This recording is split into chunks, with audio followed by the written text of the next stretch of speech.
عمو ویکتور هنوز نوبی یا بازی یاد گرفتی؟ کی بریم روم بزنیم عمو ویکتور؟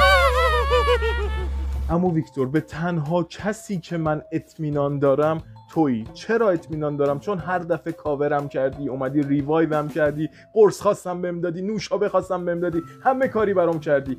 فقط الان یه کار ازت میخوام برام انجام بدی. این شماره دوست دخترمو بگیر، تستش کن ببین به درد میخوری یا نه من برام خواستگاریش.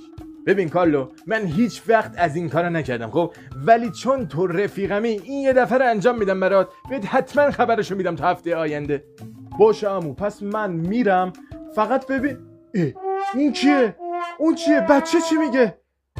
بابا خودت مگه نگفتی تستش کن؟ تستش کردم اینجوری واکنش شیمیایی یه دفعه دیدم اینجوری شد.